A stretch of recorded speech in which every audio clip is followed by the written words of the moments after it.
Merci beaucoup, merci. Effectivement, j'ai pris mon visa pour traverser d'Avicenne à ici. Merci aussi à Aurélien de m'avoir proposé cette présentation. Donc, l'objectif, c'était de parler un petit peu de l'épidémiologie des résistances chez les personnes en situation de handicap. Alors, je ne vous dis pas que c'est un sujet relativement difficile parce qu'il y a très très peu de données. Et je me suis posé la question comme d'habitude, mais pourquoi on pose cette question-là? Et donc, la première était de savoir si finalement la résistance dans cette population précise est un réservoir potentiel de diffusion, que ce soit en communautaire ou intra-hospitalier. Le deuxième, c'est est-ce que finalement les moyens de maîtrise de ce phénomène-là nécessitent des politiques particulières. Et puis peut-être le troisième, c'était de discuter un petit peu, finalement, est-ce que la résistance est associée à plus d'infections et est-ce qu'il y a besoin d'un peu plus de, entre guillemets, d'antibiothérapie particulière. Je vais m'arrêter uniquement à la problématique que je connais, c'est-à-dire celle de la résistance en milieu hospitalier et les moyens de lutter contre. Je ne parlerai pas de l'antibiothérapie. Alors, quelles sont les données épidémiologiques? Il y en a très très peu, finalement. Et les données épidémiologiques, je vais vous faire passer quelques messages autour des données épidémiologiques. Les premières pour vous dire qu'elles sont très disparates. Et cela s'explique par le type de population qui sont prises en charge. Et vous verrez un petit peu pourquoi après, quand on va discuter des moyens de maîtrise.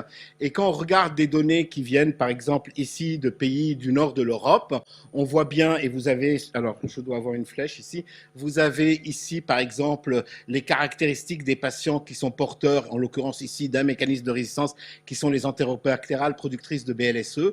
Et vous voyez que ça prédomine dans des populations particulières. Et ça, je vous demande vraiment de souligner cela, cette disparité en fonction du type de patient qu'on prise en charge et donc qui se reflète par des prévalences tout à fait différentes en fonction des unités de soins. Deuxième point, si on s'intéresse à des espèces microbiennes que l'on retrouve plus rarement dans les populations dites communautaires, voire même hospitalières, un papier à propos de Pseudomonas aeruginosa, et là c'est un, on va dire, c'est un papier, un proxy, dans lequel je me suis intéressé aux patients qui sont en long séjour, peu importe le type de patient, et chez lesquels les auteurs très récemment ont regardé quelle était la prévalence de colonisation à Pseudomonas aeruginosa. Je vous rappelle que dans la population générale, on considère que moins de 1% des patients sont porteurs de Pseudomonas aeruginosa, que lorsqu'on s'intéresse spécifiquement aux patients admis en réanimation, c'est 5% des patients en réanimation, et lorsqu'on regarde les patients au cours du séjour en réanimation, c'est entre 10 et 20%. Et regardez ce qui est assez impressionnant dans ce papier de patients séjournant en long séjour, que ce soit en France ou en Allemagne, on atteint un taux de colonisation à 47%, ce qui est extrêmement important. Et lorsque vous regardez un petit peu quels sont les facteurs associés, vous avez ici des facteurs qui sont liés à l'incontinence urinaire, qui sont liés à l'âge et qui sont liés ici à, entre guillemets, des facteurs qui peuvent expliquer finalement, qui peuvent correspondre, pardon, à la population qui nous intéresse. Dernière donnée épidémiologique qui est, elle, française et qui est issue du groupe Ramsay Général de Santé, simplement pour vous montrer sur une étude de prévalence un jour donné, la notion finalement, d'abord un portage en BLSE qui est relativement élevé par rapport à la population générale. Je vous rappelle qu'en France, dans la population générale, on est à plutôt 5%, à l'admission en réanimation à l'hôpital, on est aux alentours de 10%. Vous voyez ici qu'on est à 32% un jour donné, et deux facteurs associés en analyse multivariée sur cette petite série qui sont la démence et les complications liées au diabète, avec là aussi des choses qui étaient intéressantes comme finalement la dépendance entre guillemets et qui font que ça nous fait évoquer entre guillemets la population qui nous intéresse. Pour finir, une étude de prévalence en milieu intra-hospitalier qui vient contredire un petit peu les données que nous avons présentées jusque-là, qui est un travail qui a été publié par l'équipe de Saint-Joseph et dans lequel les auteurs en analyse sur une étude multicentrique ont mis en évidence que finalement dans les soins de suite, ce qui correspond là aussi à probablement le reflet de la population qui nous intéresse, un taux de colonisation à BLSE un peu moins important que ce que l'on voit dans des unités comme la gériatrie ou la réanimation. Et donc toutes ces questions-là doivent nous amener à réfléchir un petit peu sur particulièrement cette population. Est-ce que finalement cette population est plus à risque qu'ailleurs? Et j'ai essayé de vous résumer cela par ce petit schéma ici. Il s'agit souvent de patients qui sont pris en charge en milieu hospitalier et donc qui ont nécessité des chirurgies, voire parfois des séjours en réanimation, qui peuvent être pour un certain nombre d'entre eux dépendants et donc un réservoir potentiel, notamment dans les unités d'aval. Il s'agit aussi des patients qui, lors de leur séjour dans ces unités d'aval, ont une charge en soins importante et, dans certaines situations, une consommation antibiotique importante. Et donc, ce qui pourrait expliquer un réservoir important et qui pourrait être limité parce que j'ai essayé ici de montrer qui est la clairance, finalement, du portage dans cette population. Et je vais essayer de détailler ces différents points pour essayer de comprendre quels sont les facteurs associés à la diffusion de la résistance chez ces différentes dans cette population particulière. Donc, si je m'intéresse entre guillemets, à l'histoire de la colonisation, une des difficultés que nous rencontrons dans ce type de travaux, pour essayer de comprendre quelle est la prévalence dans ces populations, c'est finalement le type de prélèvement que nous faisons. Alors, je vais essayer de vous reprendre. Si on s'intéresse au staphylocoque doré résistant à la méticine, très difficile de mettre en évidence la population qui est porteuse parce que si vous faites simplement la recherche d'une colonisation nasale, vous avez une sensibilité qui est de l'ordre de 78% et ça suffit pour identifier la majeure partie des populations. Ce sont des travaux qui ont été effectués en réanimation par Jean-Christophe Lucet il y a quelques années et qui restent vrais. Mais si on commence à s'intéresser à d'autres mécanismes de résistance, et donc si on prend les entérobactérales dans leur ensemble, que ce soit les bêta-lactamases à spectre élargi ou les carbapénémases, là on est dans une situation extrêmement complexe, et je vous montrerai quelques données, puisque la sensibilité du dépistage que nous faisons n'est plus que de 70% dans la littérature. Et si on commence à s'intéresser à quelque chose encore de plus complexe qui est Acinetobacter baumannii, qui ne nous concerne pas beaucoup, entre guillemets, à l'échelon de la France, mais qui peut concerner ces unités-là, et ça, ce sont des papiers qui sont assez récents, publiés dans la littérature, qui suggèrent que les sites que nous recherchons habituellement, vous voyez ici, vous avez la recherche d'Acinetobacter entre guillemets au niveau rectal, la sensibilité est extrêmement faible et qu'il y a peut-être des techniques nouvelles qui permettraient d'identifier ces patients. Quant à Pseudomonas aeruginosa, on ne connaît pas quelle est la niche écologique au plan individuel. La majeure partie d'entre nous recherche le portage au niveau rectal, mais en réalité, lorsque vous regardez, moins de 50% des patients qui sont porteurs au niveau, entre guillemets, digestif. Et donc, tous ces éléments font que nous sommes dans l'incapacité de définir quelle est la prévalence réelle dans les populations que nous étudions. Alors, pour vous donner un exemple pratique, ça, c'est un travail qui est issu de notre équipe dans lequel on s'est intéressé en milieu hospitalier sur la sensibilité du dépistage rectal chez les patients porteurs de carbapénémase. Et donc, vous avez ici le nombre de prélèvements totaux et vous avez différentes techniques que je vous ai identifiées ici entre guillemets, microbiologiques. Certaines, c'est ce que nous faisons au quotidien et puis d'autres où nous essayons d'améliorer la performance ou l'efficience de ce type de dépistage. Regardez le pourcentage de patients que nous identifions par les techniques habituelles et regardez au total quel est le nombre de patients réellement porteurs. C'est à peu près le double et donc on passe à côté de 50% du réservoir et je pense que c'est important de souligner ce point-là parce que c'est une des explications pour lesquelles on est probablement en défaut dans nos unités. Deuxième élément, issu aussi des travaux d'une équipe au sein de l'hôpital dans lequel nous avons regardé, je vous demande juste de regarder ici l'évolution chez ce patient-là, qui est le patient bleu, du portage chez un même patient. Donc ici, il s'agit de carbapénémase aussi, peu importe. C'est un patient qui est porteur à T1, on sait qu'il est porteur, et donc on l'écouvillonne tous les 3 jours. Et regardez l'évolution de la quantité de carbapénémase pendant son hospitalisation. On peut passer de à peu près 0, donc un prélèvement, pardon, c'est celui-là que je vous montrais, à peu près ici 10%, à 100% des entérobactérales qui sont isolées dans les selles qui sont des carbapénémases pour revenir à 0 en fin d'hospitalisation. Ces deux éléments font qu'on est dans l'incapacité d'identifier correctement le réservoir. Deuxième chose, quelle clairance? Et ça, c'est une question qui est extrêmement importante. Comment est-ce que les patients, finalement, qui sortent de nos unités aiguës et qui vont aller en soins de suite, est-ce qu'ils sont porteurs et au bout de combien de temps? Quand vous regardez la littérature au sens large du terme, elle suggère qu'un porteur de bactéries multirésistantes, quelle que soit la bactérie multirésistante, à l'exception peut-être du staphylocoque, plus de 50% des patients se débarrassent au bout de 3 mois.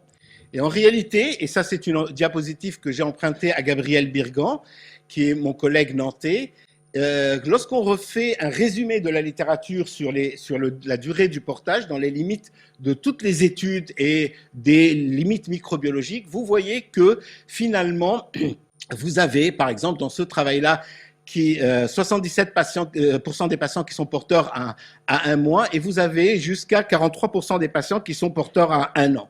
Et donc, très clairement, la clairance de la bactérie multirésistante va dépendre de plusieurs facteurs, certains qui sont liés à le fait de maintenir une pression de sélection antibiotique, d'autres probablement à la charge en soins. Et ce que nous estimons actuellement, c'est que lorsqu'on regarde spécifiquement les entérobactérales, 1/3 des patients sont encore porteurs à 1 an, et au-delà d'1 an, on peut estimer qu'ils ont pu se débarrasser de leur bactéries multirésistantes. Alors, qu'en est-il des autres? Alors, je vous montre ici les bacilles à gram négatifs non fermentants. Donc, vous avez ici Acinetobacter baumannii, et ici, vous avez une étude, une revue de la littérature, et je vous demande de vous intéresser à Pseudomonas aeruginosa. Alors, pourquoi je vous montre ça? Parce que, en réalité, dans les recommandations françaises comme les recommandations internationales, si vous avez un patient qui a acquis lors d'un séjour un Acinetobacter baumannii résistant ou un Pseudomonas aeruginosa résistant, et bien lorsqu'il sort de la structure aiguë, on arrête de s'intéresser à ce patient. Et pourtant, dans cette étude qui est assez ancienne maintenant et qui est sur un nombre faible de patients, vous voyez que vous avez jusqu'à 17 mois, 17,5 mois, des patients qui sont encore porteurs d'Acinetobacter baumannii. Et lorsque vous regardez ici sur Pseudomonas aeruginosa, vous avez en moyenne jusqu'à 321 jours après la découverte des patients qui restent porteurs. Et donc très clairement, dans les populations de patients porteurs, la clairance bactérienne va dépendre de différents facteurs, et les données que nous avons actuellement dans la littérature ne nous permettent pas de définir si les patients se sont débarrassés ou pas de leurs bactéries multirésistantes. Et évidemment, cela va dépendre de plusieurs facteurs. D'abord, la bactérie elle-même. Vous pensez bien qu'une espèce commensale va persister probablement plus fréquemment qu'une espèce dite saprophyte. La pression de sélection antibiotique et surtout la pression de soins. Alors, qu'en est-il finalement de la pression de soins dans ces établissements et comment pouvons-nous faire pour améliorer le risque? Alors, toujours des proxys, parce qu'on n'a pas beaucoup de données. Un premier travail qui a été fait autour de 300 soignants, dans lequel les gens se sont intéressés à la transmission des bactéries multirésistantes venant du tube digestif, pour essayer de savoir quels étaient les soins associés à ce risque-là. Alors, dans ce travail, qu'est-ce qu'ont fait les auteurs? Ils ont fait porter des gants systématiques aux professionnels de santé, et à la suite du soin, ils ont récupéré les gants et les ont mis en culture pour voir si ces gants étaient positifs. Et comme vous le voyez, il y a un certain nombre de situations qui sont bien plus à risque que d'autres. Et donc, parmi ces situations-là sont toutes les situations de dépendance qui aussi représentent finalement la population de nos patients, que ce soit le bain, l'assistance à la toilette, ou que ce soit la gestion des procédures dites invasives. À l'inverse, tout ce qui est lié finalement au traitement, le traitement que l'on donne, éventuellement l'alimentation, semble être à moindre risque. Et ça, c'est un élément important qui explique aussi les disparités en fonction des différents résultats des différents centres que j'ai présentés initialement. Ce n'est pas la même chose d'être dans une situation où les patients sont beaucoup plus dépendants ou d'une situation où les patients sont indépendants. Deuxième élément, et j'aimerais bien vous montrer cela, c'est un vieux travail de l'équipe de Didier Guimont, je pense que c'est Lula Opatovski ou Laura Temim qui était le premier auteur, dans lequel les collègues ont fait une modélisation mathématique pour essayer de comprendre dans une unité aiguë, là, comment se transmet finalement les agents pathogènes. Et vous avez ici en vert, donc c'est un collègue qui va s'occuper des différents malades, par exemple le kinésithérapeute. Ici, vous avez une infirmière qui va s'occuper de plusieurs malades, et là, vous avez un aide-soignant. Et ici, vous avez les patients en noir. Et en fait, la question qui a été posée, c'était de savoir, en fonction de leur observance de l'hygiène des mains, quel est le risque de transmission en fonction de ce type d'activité. en partant du principe que peut-être finalement ce professionnel de santé est plus à risque de transmettre que celui-là s'il ne respecte pas, entre guillemets, l'hygiène des mains. Et voilà un des résultats, et je vous ai mis la flèche en rouge ici. Il s'agit de, entre guillemets, du risque lié, entre guillemets, à ce soignant-là qui ne se frictionne pas les mains. Le nombre de cas secondaires qu'il pourrait transmettre est équivalent à celui qui serait transmis par 23% de toute la population des soignants qui ne respecteraient pas l'hygiène des mains. Et donc ça, c'est un élément important parce que nous sommes souvent dans des situations, dans ces soins de suite, où il y a une charge de travail importante, très peu de soignants, et donc des soignants qui vont aller faire des activités à droite à gauche qui parfois ne prennent pas ou n'ont pas le temps de respecter l'observance de l'hygiène des mains. Alors la question, c'est comment on peut faire pour avancer un petit peu dans cette histoire-là. Et donc je me suis dit, je vais aller regarder qu'est-ce qui se passe à la maison. Parce que là aussi, on pourrait imaginer que le soin de suite, c'est quelque chose qui est entre la structure hospitalière aiguë et la maison. Et donc là, je vous ai pris juste un papier assez récent de la littérature, mais il y en a un autre qui vient tout juste de sortir de l'équipe française de Bichat-Claude Bernard, pour regarder quelle est la fréquence de transmission au sein d'une maisonnée. Et donc, quand vous regardez un petit peu toutes les données de la littérature, et bon, on prend celle-là, ici, la fréquence de transmission est de l'ordre de 19%, c'est-à-dire que quand un patient sort porteur de BMR et que l'on va regarder dans sa famille qu'est-ce qui va se passer, eh ben 20% des personnes contacts vont acquérir. Et qui sont les personnes qui vont acquérir? Ça va être essentiellement le conjoint, donc celui qui a un contact le plus rapproché finalement avec le cas index, celui qui, de plus, s'il reçoit une antibiothérapie, et de plus, s'il est acteur du soin. Et ça, c'est quelque chose que nous connaissons en hygiène hospitalière. Nous savons que, par exemple, la prévalence des bactéries multirésistantes est beaucoup plus élevée dans les familles qui s'occupent de leurs patients que dans les familles qui s'en occupent pas.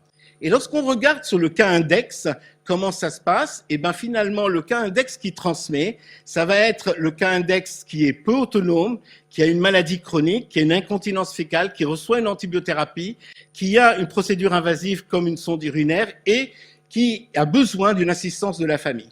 Et donc très clairement, il y a quelque chose qui est lié en fait à la charge en soins et à la proximité sur lequel nous pourrions éventuellement réfléchir. Et surtout, je vous ai mis ici la période à risque. Toutes les études de la littérature qui s'intéressent finalement aux patients sortant de la structure aiguë et à la période à risque suggèrent que c'est entre le 2e et le 3e mois que ça survient et au-delà, ça diminue et on pourrait en discuter au moment des questions. Alors, pour aller plus loin et voir s'il y a des données de la littérature, il y a une seule équipe, c'est effectivement l'équipe de Didier Guimau qui a beaucoup travaillé sur Berck pour essayer de comprendre comment se passer. Et ce travail est un travail qui, à mon sens, est fondamental. Qu'est-ce qu'ils ont fait? Ils ont mis des sensors à tous les soignants et aux patients, donc quelque chose qui détecte les contacts, et ils ont essayé de raisonner quelles sont les fréquences de contact entre différents soignants. Et entre les soignants et les patients. Donc voilà les différentes unités. Et ce qui vous intéresse ici, c'est l'unité de neurologie. Et ces deux autres unités de neurologie, peut-être que celle-là vous intéresse un peu moins. Et vous avez ici le nombre de contacts. Et vous voyez que la fréquence de contact, les contacts les plus fréquents se font avec essentiellement les brancardiers dans cette structure hospitalière. Et vous avez ici les durées de contact. Et ce qui est intéressant, c'est que les durées de contact maximales sont entre patients et patients.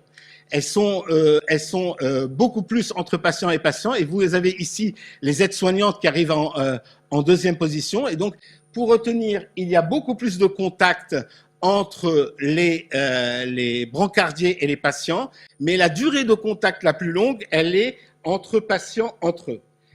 Et donc, ils ont regardé autre chose, toujours à partir de quand est-ce que ça se passe. Alors, c'est très intéressant. Vous avez ici, dans les heures de la journée, donc il y a une intervalle dans la journée qui correspond à l'activité quotidienne, où c'est là où les contacts sont les plus fréquents. Et vous avez ici, au niveau de la semaine, et ça se passe essentiellement dans les périodes, entre guillemets, en dehors du week-end, ce qui correspond à la réalité, finalement. On travaille peut-être beaucoup plus entre 9h et midi et moins le week-end. Et puis, ils sont partis regarder encore plus loin pour essayer de décortiquer, en fonction du type de service, quels sont les contacts les plus fréquents. Alors, je vais essayer de voir. Alors, je ne sais pas si c'est clair pour vous, mais moi, c'est un peu moins clair. Et donc, vu mon âge, je vais remettre mes lunettes de près.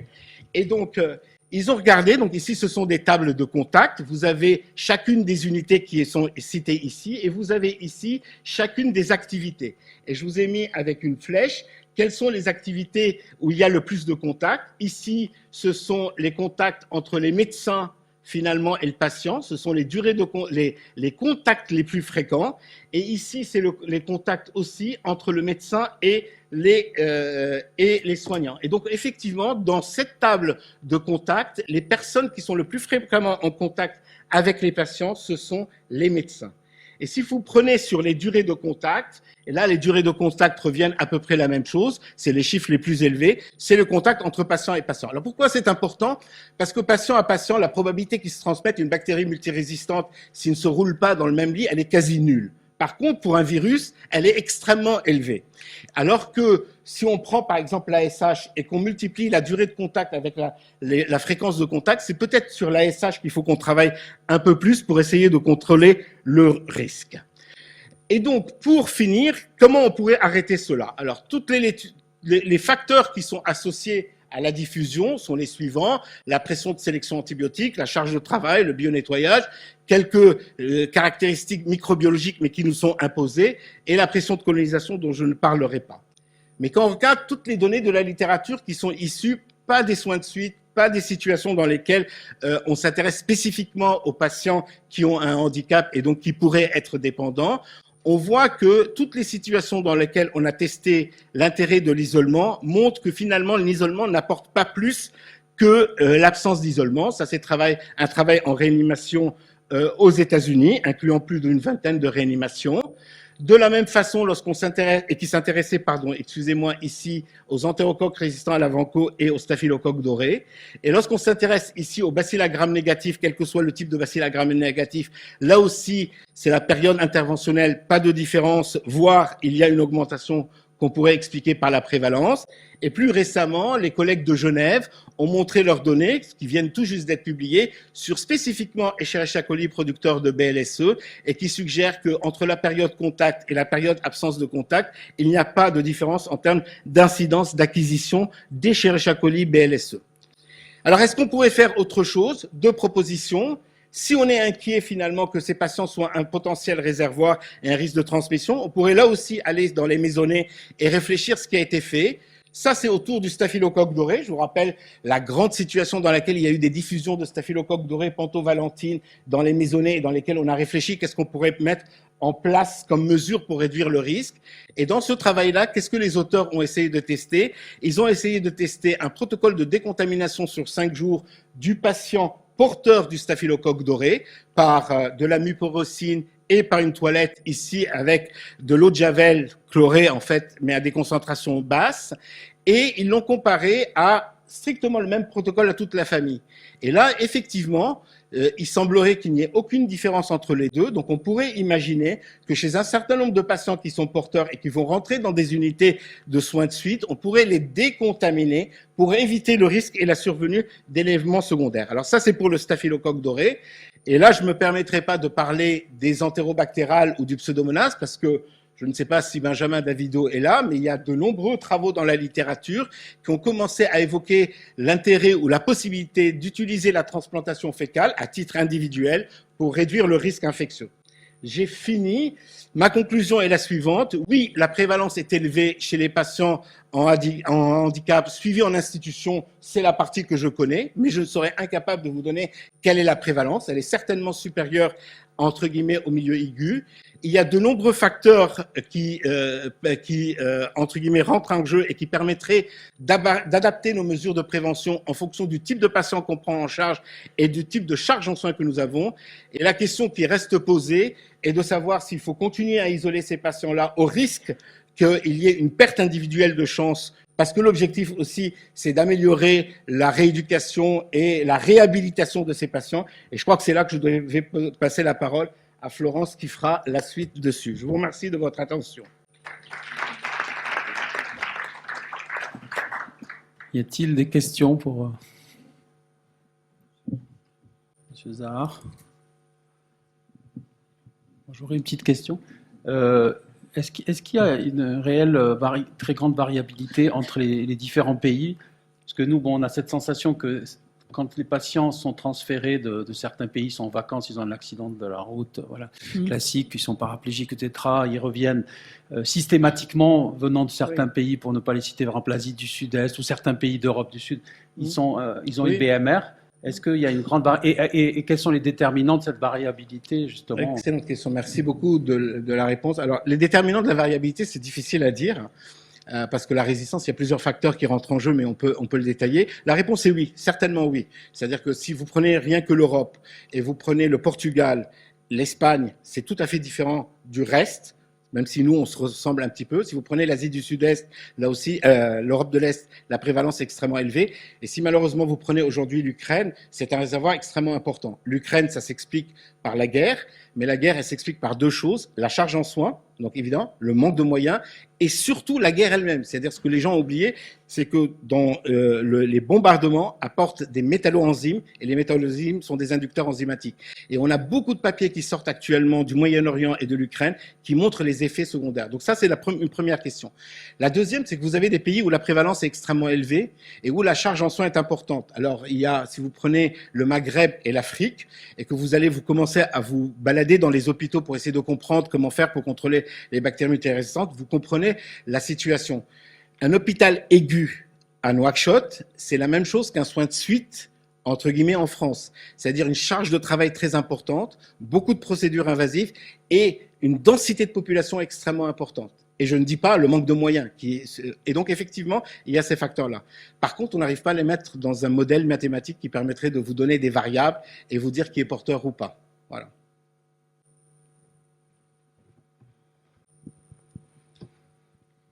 Oui, merci beaucoup, Jean-Ralph. Moi, j'avais une question sur l'identification des BMR avec les techniques habituelles dont tu nous as parlé.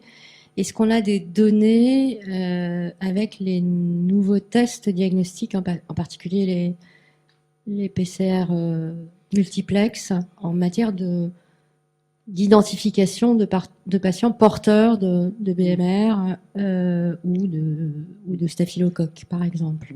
Alors, il y a pas de données spécifiquement sur l'intérêt de faire une PCR, par exemple, sur des selles.